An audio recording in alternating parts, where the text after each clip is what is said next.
बिस्मिल्लाहिर्रहमानिर्रहीम। अस्सलामु अलैकुम वरहमतुल्लाह।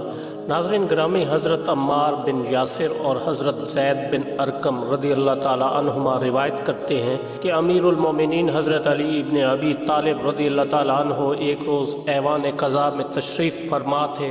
हम सब आपकी खिदमत में मौजूद थे कि अचानक एक शोर व गुल की आवाज़ सुनाई दी। अमीरुल मोमिनीन ने अम्मार से फरमाया कि बाहर जाकर इस फरियादी को हाजिर करो। अम्मार कहते हैं, मैं बाहर गया और एक औरत को देखा जो ऊँट पर बैठी फरियाद कर रही थी और खुदा से कह रही थी, ए फरियाद रसे बेकसां, मैं तुझसे इंसाफ तलब करती हूँ और तेरे दोस्त को तुझ तक पहुँचने का वसीला करार दे रही हूँ। मुझे इस ज़िल्लत से निजात दे और तू ही इज़्ज़त बख्शने वाला है। मैंने देखा कि एक कसीर जमात ऊँट के गिर्द शमशीर बरहाना जमा है। कुछ लोग उसकी मुवाफ़क़त और हिमायत में और कुछ उसकी मुखालफत में गुफ्तगू कर रहे हैं। मैंने उनसे कहा, अमीरुल मोमिनीन अली इब्न अबी तालिब रज़ी अल्लाह ताला अन्हु का हुक्म है कि तुम लोग ऐवान क़ज़ा में चलो। वो सब लोग उस औरत को लेकर मस्जिद में दाखिल हो गए। एक मजमा कसीर तमाशाइयों का जमा हो गया।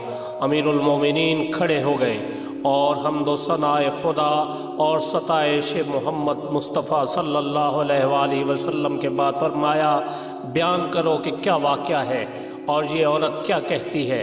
मजमा में से एक शख्स ने कहा, या अमीरुल मोमिनीन, इस कज़िये का ताल्लुक़ मुझसे है। मैं इस लड़की का बाप हूँ। अरब के नामी ग्रामी मुअज़्ज़ज़ व मुतमव्वल मुझसे इसकी खास्तगारी करते थे, मगर इसने मुझे ज़लील कर दिया।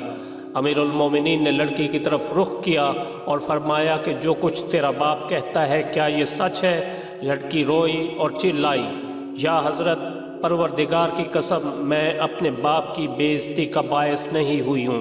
बूढ़ा बाप आगे बढ़ा और बोला, ये लड़की गलत कहती है, ये बेशौहर कानूनी के हामला है। अमीरुल मोमिनीन लड़की की तरफ मुतवज्जे हुए और फरमाया कि क्या तू हामला नहीं है और क्या तेरा बाप झूठ बोल रहा है? आका, ये सच है कि मैं शौहर नहीं रखती, लेकिन आपके हक़ की कसम मैं किसी ख़यानत की मुर्तकिब नहीं हूँ। फिर अमीरुल मोमिनीन ने कूफा की एक मशहूर दाई को बुलवाया और कहा कि इसको पसे पर्दा ले जाकर जायज़ा लो और मुझे सही हालात से मुतले करो। दाई लड़की को पसे पर्दा ले गई।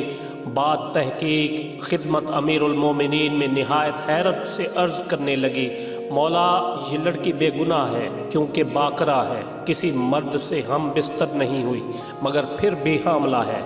अमीरुल मोमिनीन लोगों की तरफ मुतवज्जे हुए और फरमाया, तुम में से कोई शख्स एक बर्फ़ का टुकड़ा कहीं से ला सकता है? चुनाचे बर्फ़ मुहैया की गई। अमीरुल मोमिनीन ने दाई से फरमाया कि लड़की को मस्जिद से बाहर ले जाओ और किसी खुले बर्तन में बर्फ़ रख कर लड़की को बरहन्ना इस पर बिठा दो और जो कुछ खारिज हो मुतला करो। दाई लड़की को तन्हाई में ले गई, बर्फ़ पर बिठाया। थोड़ी देर में एक सांप खारिज हुआ। दाई ने ले जाकर अमीरुल मोमिनीन को दिखलाया। लोगों ने जब देखा तो बहुत हैरान हुए।